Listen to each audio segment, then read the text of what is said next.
gonna try my best to get this one in quick.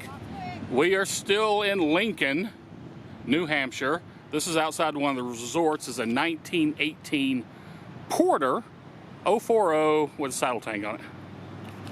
Okay, and I'm having to do these quick because these motorcycles are just roaming free today. It must be the only day of the week they can get out. Nice. But we have to come across the bridge in the big river there to get over here.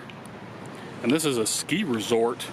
It goes, well, you can see it going up the mountain there. And they have a Orenstein and Koppel somewhere. But it's a train ride, and I think it's actually, it's either there or it's in the park or whatever, but we wasn't going all the way up there for that. Probably what we saw with the railroad. Yep.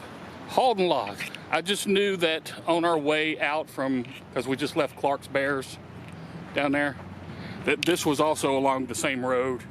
And it was literally like 5 minutes up the road. This road. Because motorcycles.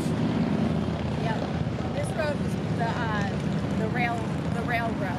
Okay. This section of the road, and then eventually it was completed all the way down to Conway. This section of the road literally runs what was the railroad. Okay, so the road behind us is the former rail line, East Branch and Lincoln. And sorry about, there's nothing but motorcycles out today. All right, so I'm gonna stop here and take pictures because there's no sound on pictures. All right, thanks guys.